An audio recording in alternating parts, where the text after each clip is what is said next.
Run your pockets, Chief. Let's play.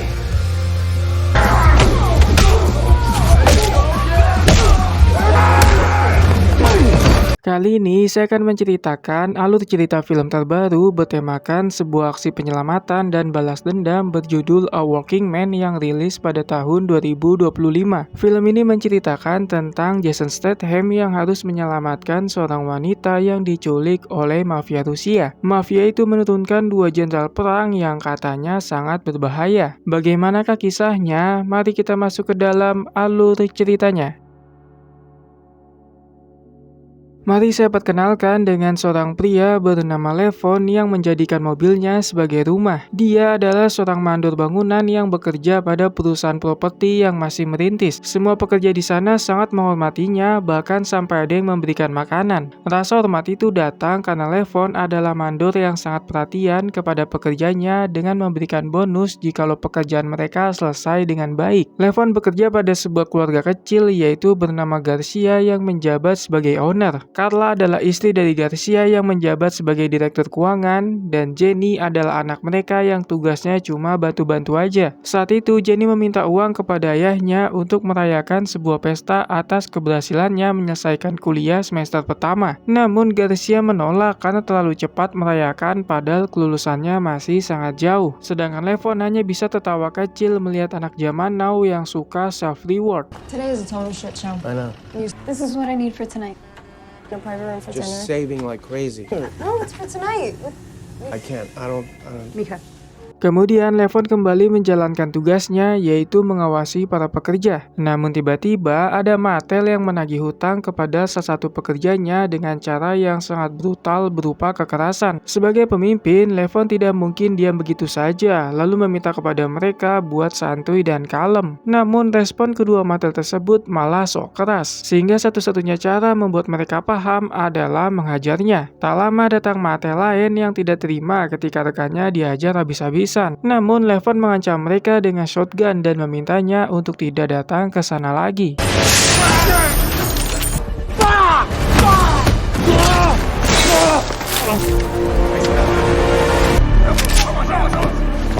Don't come back.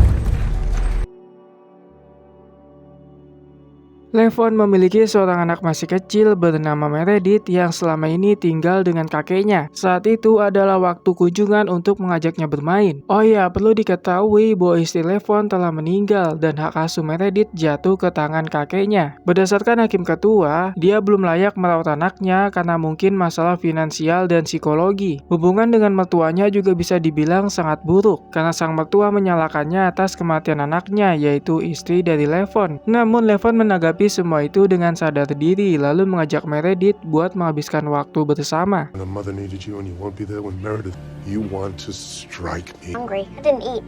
I was waiting for you. Okay. Cute. Enjoy. Setelah family time, Levon mendatangi kantor hukum buat memperjuangkan hak asuh Meredith. Disinilah terungkap siapakah sosok Levon sebenarnya, yang ternyata adalah mantan tentara yang sudah mengabdi kepada negara selama 20 tahun lebih. Namun dia masih belum bisa mendapatkan hak asuh karena dinilai memiliki traumatik selama perang dan belum mempunyai rumah tetap, sehingga hakim menilai bahwa Levon belum bisa menjamin kehidupan yang layak buat Meredith. Hal itu diperburuk oleh mertuanya yang menyewa pengacara terkenal supaya dirinya kalah dalam persidangan. Kemudian sepulangnya dari sana, Levon langsung menyewa sebuah kontrakan meskipun kondisinya bisa dibilang cukup buruk karena keterbatasan uang. Semua itu dilakukan demi memperjuangkan hak asuh Meredith. Thank you.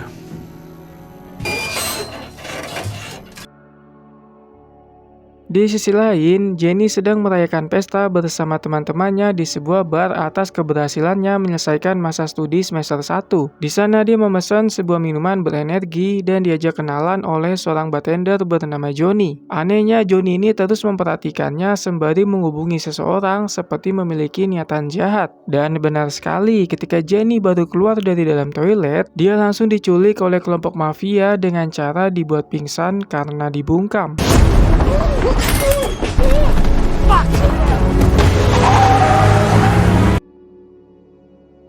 Berita diculiknya Jenny sudah didengar oleh Levon dan Garcia dan Carla, dan mereka memintanya buat menyelamatkannya sembari memberikan beberapa gepok uang. Namun Levon tidak langsung mengiyakan sebab dirinya bukan lagi seorang tentara, melainkan hanya seorang mandor bangunan. Sepulang dari kerja, dia mendatangi rumah sahabat baiknya sekaligus rekan semasa menjadi prajurit di medan perang. Pria itu bernama Gani yang ternyata pernah diselamatkan hidupnya oleh Levon. Levon datang ke sana ingin meminta masukan karena bingung harus menentukan pilihan. Apakah harus mengiyakan permintaan Garcia dan Carla untuk menyelamatkan Jenny yang diculik atau tetap diam saja tidak mengambil bagian? Namun Gani tidak menjawab dengan pasti. Dia hanya mengatakan bahwa hidupnya yang sekarang adalah berkat Levon yang menyelamatkannya di masa lalu. Mendengar hal tersebut, Levon paham maksud dari statement tersebut. Dan pada keesokan harinya, dia mendatangi Garcia untuk memberitahu informasi penting bahwa dia akan berjanji akan menyelamatkan Jenny dan akan membawanya pulang. Di mana Garcia yang pada saat itu sedang kobam terlihat senang karena kemungkinan anaknya selamat sangatlah besar. Mengingat bahwa Levon adalah mantan tentara yang sangat terlatih. Your family needs hope. A lot of people would have given up on me. You're my family. I'm gonna bring it home. Mula-mula yang dilakukan oleh Levon adalah mengunjungi tempat di mana Jenny terakhir dilihat, yaitu sebuah bar tempat Johnny bekerja. Di sana dia menemukan sedikit kejanggalan, yaitu peredaran narkoba yang dilakukan langsung oleh Johnny secara diam-diam melalui transaksi tangan. Bergeser ke area toilet, Levon menemukan sebuah CCTV yang sengaja diputus dan menemukan barang milik Jenny yang sepertinya tidak sengaja terjatuh. Di sini dia menyadari bahwa Johnny pasti terlibat atas kasus ini hingga memutuskan buat mengikutinya secara diam-diam.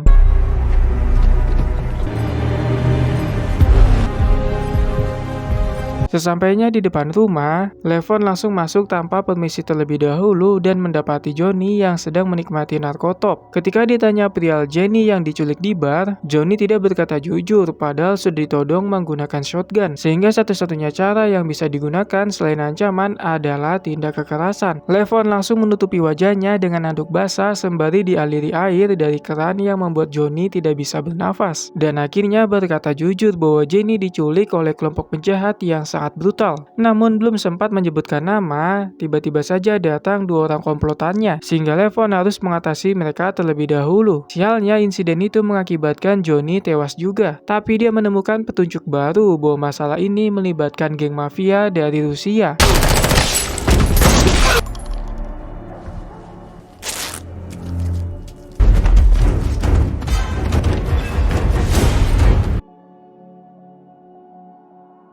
Besoknya di kediaman Johnny, datang petinggi geng mafia Rusia bernama Walo bersama kedua ajudannya bernama Vanko dan Danya. Walo terlihat sangat murka karena ada pihak yang berani membunuh anggotanya secara brutal dan merampok uang mereka cukup banyak. Walo memanggil petugas kebersihan buat membereskan semua jejak supaya geng mafianya tidak terendus oleh pihak kepolisian. Setelahnya mereka bergegas pergi, namun tiba-tiba di luar sudah ada Levon yang sedari tadi sudah memantau dan mengikutinya secara diam-diam.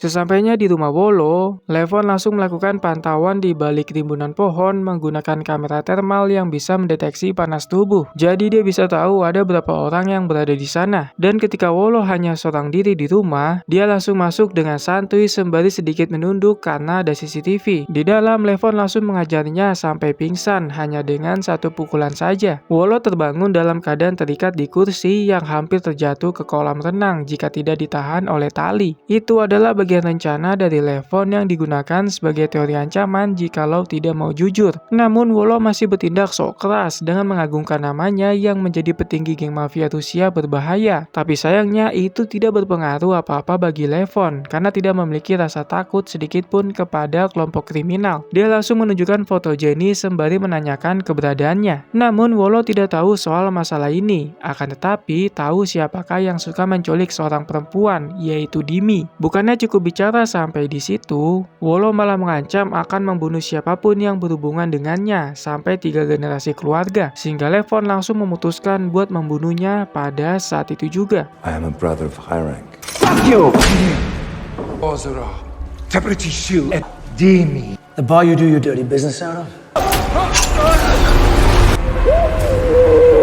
Tak lama datang petinggi geng lainnya bernama Michael yang terlihat tidak percaya karena ada seorang pria yang berani membunuh petinggi mafia Rusia. Dia langsung menanyakan perihal Dimi yang ternyata adalah anak dari Wolo yang akan jadi penerus di geng. Namun Franco dan Danya tidak tahu sama sekali keberadaannya. Di sini mereka berdua ternyata adalah adik kakak sekaligus anak dari Michael yang akan jadi penerusnya juga. Michael langsung menyuruh mereka mencari keberadaan Levon berbekal video CCTV yang ada. Sementara itu, Jenny sedang disekap di suatu ruangan entah di daerah mana. Namun yang pasti dia terlihat sangat takut karena dirinya akan dijadikan sebagai perdagangan manusia. Have you ever seen someone die before? Their eyes just... You're so fucking pretty. Kembali ke Levon yang mendapatkan kabar dari temannya yang bekerja di badan anti narkotika bahwa Dimi adalah salah satu bandar besar yang cukup berbahaya. Namun untuk lokasi pasti keberadaannya tidak tahu. Tapi Levon disarankan untuk mengunjungi sebuah bar di pinggir kota bernama Haiti. Sebab di sana ada bandar kecil yang mengedarkan barang-barang milik Dimi. Looking for someone called Dimi. Legit rapper shot caller. But there's a bar called Hattie's in Joliet.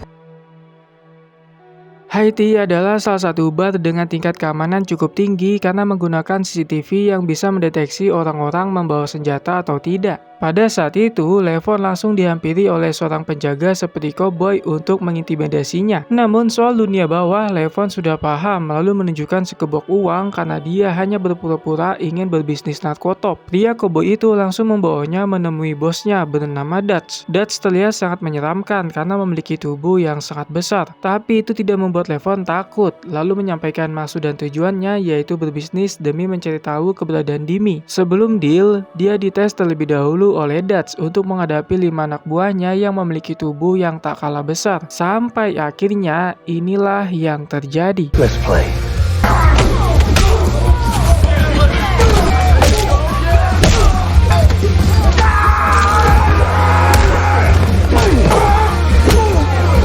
Enough! Levon dapat membantai mereka semua dengan sangat mudah meski tubuhnya jauh lebih kecil. Tentu itu membuat Dutch sangat kagum lalu menjabat tangannya sebagai bentuk bahwa mereka telah menjadi rekan bisnis. Kemudian Levon menjelaskan bahwa dirinya membutuhkan narkotop sebanyak 1,8 kilo setiap bulan. Mendengar hal tersebut, Dutch menyanggupi dan akan mengirimkan sampel pada esok hari di sebuah kafe pada jam 7 pagi. Di sini ada satu fakta menarik bahwa ternyata dia tahu bahwa Levon adalah mantan tentara karena ternyata dia sendiri juga adalah mantan tentara AU. Been in construction my whole life. I'm looking for blue glass. $7K for half a pound. Be there at 7 a.m. having breakfast. Besok pagi di kafe yang dimaksud, Levon langsung memberikan segepok uang berjumlah $5.000. Namun bukannya memberikan narkotop, dia malah diberikan sebuah HP oleh seorang wanita bernama Angel. Angel mengatakan bahwa lokasi barangnya akan diberitahu melalui HP tersebut, di mana Levon langsung mengancam agar tidak bermain-main dengan dirinya. Pada saat di perjalanan pulang, tiba-tiba saja dia dihubungi oleh Dutch bahwa barangnya sudah diletakkan di bawah jok mobil. Tentu itu membuat Levon senang karena rencananya mencari tahu soal Dimi semakin dekat, dan soal narkotop langsung dibuang ke sungai karena itu cuma gimmick. Under your seat. Tell me how y'all motherfuckers build Rome in a day off. Di sisi lain, Jenny dibawa dalam keadaan pingsan lalu dimasukkan ke dalam koper karena ingin dijual kepada pria hidung belang. Ternyata yang menculiknya adalah Angel bersama kakaknya bernama Viper. Viper adalah tangan kanan Dimi dalam hal menjual wanita. Ketika Angel dan Viper sedang menunggu, tiba-tiba saja pria hidung belang itu datang dalam keadaan berdarah karena mendapatkan perlawanan dari Jenny yang menolak untuk diaselole.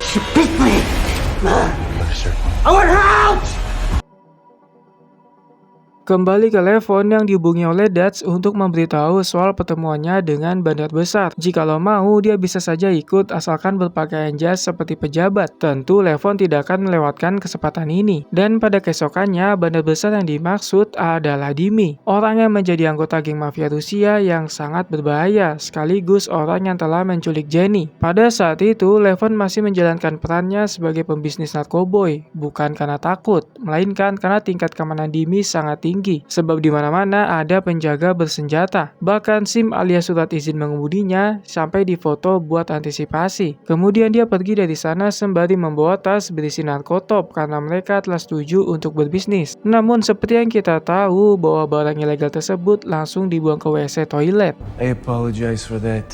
Now you leave and don't look back. Di kontrakan, Levon kembali membuka foto-foto Jenny sebelum diculik di bar dan melihat ada satu orang yaitu Viper yang memang sudah memantaunya. Ketika membuka HP milik Johnny, di sana juga ada pesan untuk Viper agar cepat menculik Jenny sebab targetnya mau close bill. Diketahui juga bahwa Viper ini sering nongkrong di bar Haiti, sehingga Levon langsung OTW ke sana buat memantaunya. Dia memantau dari dalam mobil menggunakan kamera thermal, namun tanpa disadari bahwa Angel juga sudah memantaunya dari CCTV lalu menghubungi seseorang. Tak lama datang sebuah geng mafia yang ternyata adalah Franco dan Danya. Mereka langsung mendatangi mobilnya sembari membawa senjata. Untungnya Levon cepat sadar lalu melarikan diri menggunakan salah satu motor yang ada di parkiran. Sampai akhirnya terjadilah kejar-kejaran di antara mereka.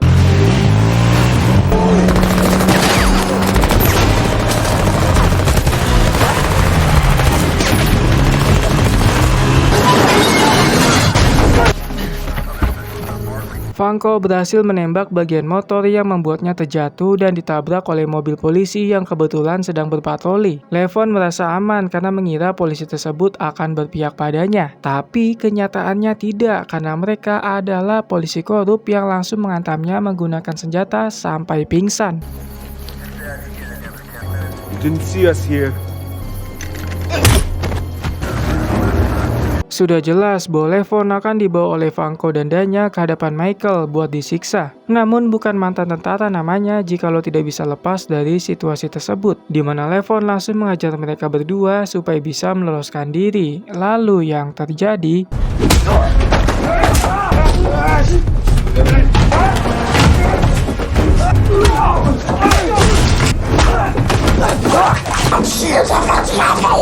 Mobil mengalami kecelakaan karena Levon tidak sengaja menembak sang supir. Di saat itulah dia memiliki kesempatan buat menembak mati Franco dan Danya, lalu membuang mobil itu ke dalam sungai yang berisi jasad mereka.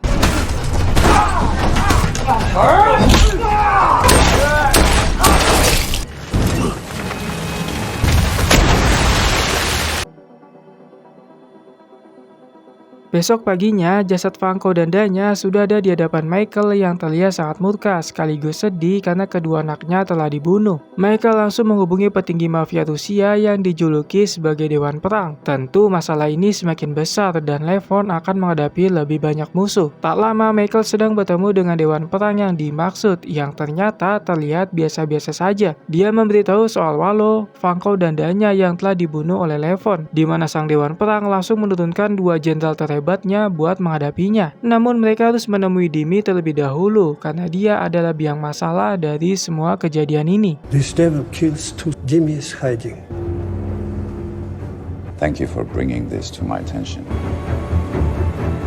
Tak butuh waktu lama, kedua jenderal perang itu berhasil menemukan keberadaan Dimi yang sedang berpesta di salah satu bar. Salah satunya langsung menembak senjata machine gun ke udara yang membuat situasi di sana sangat mencekam. Sedangkan Dimi terlihat ketakutan karena tahu yang datang adalah utusan dari Dewan Perang. Kemudian dia dihajar sangat keras hingga jatuh terduduk. Disitulah Michael memberitahu soal kematian ayah Dimi yaitu Wolo dan kematian Franco dan Danya yang dibunuh oleh Levon. Tentu Dimi sangat kaget karena dia memang belum tahu. Namun yang membuatnya lebih kaget setelah melihat foto Levon dari CCTV. Orang yang sebelumnya berbisnis narkotop dengannya. Dimi sangat murka, tapi tidak bisa apa-apa karena selama ini hanya bisa bertindak sebagai bos. Namun dia bisa memberikan foto SIM milik Levon yang masih disimpan di HP-nya.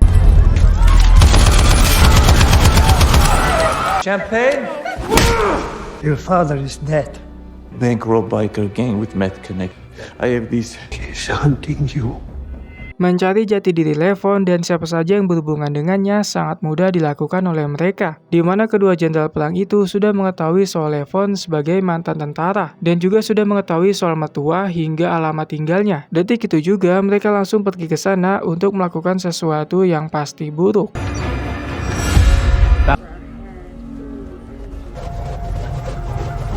Di saat yang sama, Levon sedang menjemput Meredith di sekolah karena mertuanya tidak ada kabar sama sekali. Dia menyadari pasti sedang terjadi sesuatu kepada beliau sehingga memutuskan buat OTW ke rumahnya. Sesampainya di sana, keadaan sudah sangat kacau karena rumah yang terbakar. Levon menyuruh anaknya buat tetap berada di luar, sedangkan dia akan masuk ke dalam buat menyelamatkan mertuanya yang ternyata sudah dalam keadaan lemas tak berdaya dengan kaki dan tangannya terikat. Levon langsung membopongnya keluar dan kabar baiknya mereka masih selamat. Dari peristiwa ini, hubungan mereka sepertinya mulai membaik karena mertuanya mengucapkan terima kasih sebelum dibawa ke rumah sakit.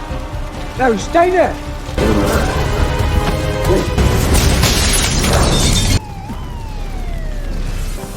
Thank you.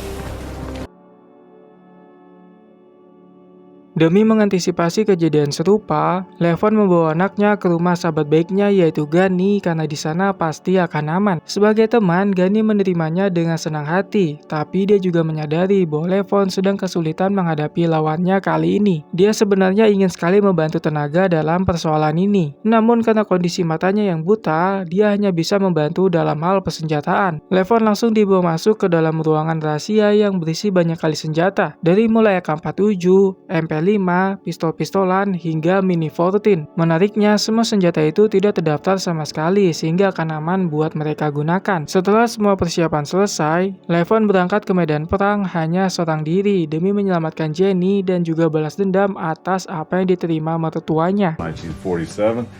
Also, the original weapons of the Four Horsemen. We'll have to drill out the serial numbers.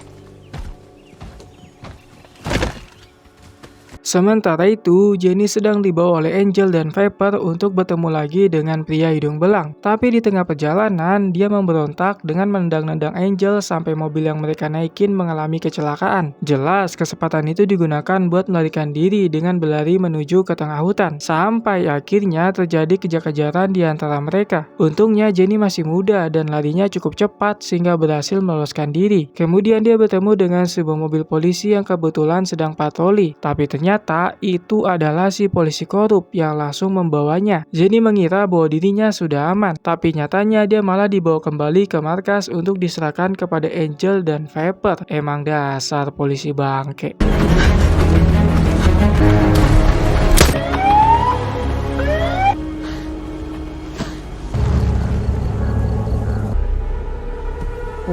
Di sisi lain, Levon sudah berada di markas Dimi yang dijaga ketat oleh banyak sekali orang, di mana dia mulai beraksi menghabisi mereka satu persatu dengan senyap menggunakan sebilah pisau.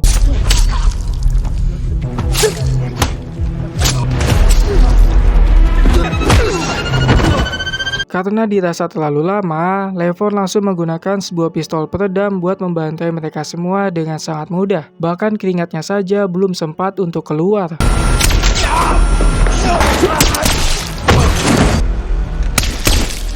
Kini tinggal Dimi seorang yang berusaha berlindung di balik seorang wanita yang dijadikan sebagai sandera. Namun itu bukanlah sebuah masalah bagi Levon karena masih mampu menembaknya tepat di bagian tangan hingga bolong. Kemudian dia mengeluarkan foto Jenny untuk menanyakan perihal keberadaannya. Namun Dimi sedikit pintar karena tidak langsung memberitahunya, melainkan akan membawanya ke sana supaya tidak dibunuh.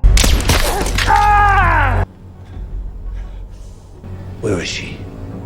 And I know this woman. Then I give you her address. Sesampainya di sebuah rumah yang sedang diadakan sebuah pesta, Dimi mengaku bahwa Jenny berada di dalam bersama pria hidung belang. Mendengar hal tersebut, Levon sangat murka lalu menghabisinya dengan cara ditembak beberapa kali. Sementara itu, Dad sudah mendapatkan kabar pria Levon yang menculik Dimi, sehingga dia memutuskan turun tangan buat menyelesaikan masalah ini. Yang artinya akan terjadi pertempuran besar karena Dad akan datang bersama anggota gengnya. We hooked up with Demi. Clapped out half. Mount the fuck up! Kembali ke Levon yang sudah mengendap-endap untuk masuk ke dalam rumah, namun harus membantai dua orang yang ada di luar terlebih dahulu dengan cara cukup tragis. Sekarang waktunya bagi Levon buat mengibarkan bendera perang secara terang-terangan. Dia langsung melemparkan sebuah granat lalu menembaki mereka satu persatu dengan senjata yaitu Mini 14. Tentu suasana di sana menjadi sangat kacau hingga banyak orang yang keluar buat menyelamatkan diri dari pertempuran yang terjadi. Dan di saat yang sama, Dutch bersama gengnya sudah sampai untuk memburu Levon.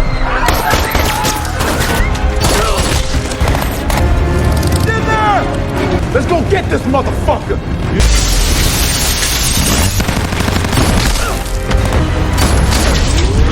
Di saat sedang lengah, tiba-tiba saja muncul si pria koboi yang menyerangnya menggunakan pisau. Namun untungnya refleks Levon bisa dibilang cukup cepat sehingga mampu buat mengimbanginya. Tak lama datang Dutch yang langsung menembaknya menggunakan shotgun, tapi Levon menggunakan si pria koboi sebagai tameng, lalu mengajaknya berduel tangan kosong. Meski kalah dalam segi ukuran badan, dia menang dalam hal kelincahan hingga mampu membantai Dutch dengan cara menikamnya di bagian leher. Di sini Levon memberikan penghormatan terakhir padanya karena sama-sama mantan tentara yang pernah mengabdi kepada bangsa.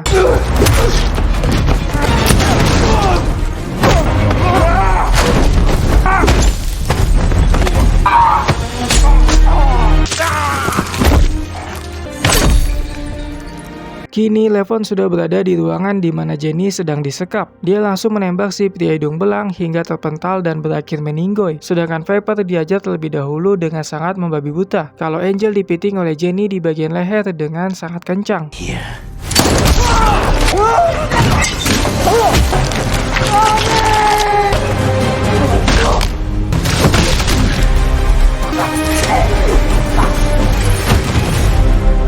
Mereka berdua akhirnya meninggoy dengan cara yang sangat tragis. Namun masalah belum usai karena dua jenderal perang utusan mafia Rusia telah tiba di sana dan siap memburu mereka. Tak lama datang juga si polisi korup yang pasti datang bukan buat membantu Levon dan Jenny, tapi kedua jenderal itu malah menembak mobil si polisi korup hingga meledak. Dan ini adalah momen yang sangat menyenangkan karena dua tikus negara sudah dibantai.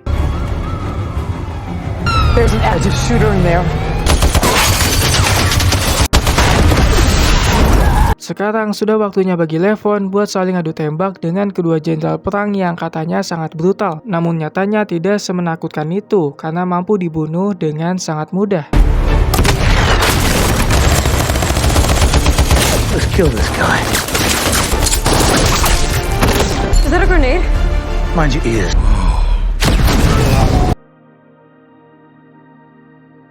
Semua musuh yang ada di sana sudah dihabisi, sehingga Levon bisa tenang dan tinggal membawa Jenny pulang ke rumah. Namun, masih ada satu orang lagi yang mengawasi mereka, yaitu Michael yang terlihat murka karena dua jenderal perang sudah dibunuh. Dia langsung menghubungi sang dewan perang untuk memberitahu bahwa mereka belum berhasil. Mendengar hal itu, sang dewan perang tak percaya bahwa kedua jenderalnya telah kalah, hingga akhirnya memutuskan buat menyudahi semua ini. Karena yang mereka hadapi bukanlah mantan tentara biasa, melainkan malaikat maut yang sedang menyamar. Lagi pula ini semua demi keselamatan mafia Rusia supaya mereka tidak dibantai oleh Levon.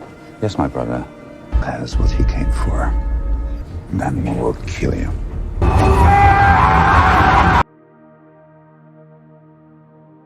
Di akhir film, Levon berhasil menepati janjinya kepada Garcia untuk membawa Jenny pulang, yang membuat semua orang di sana sangat bahagia, sehingga dia bisa berkumpul kembali dengan anaknya yaitu Meredith di rumah sahabat baiknya yaitu Gani.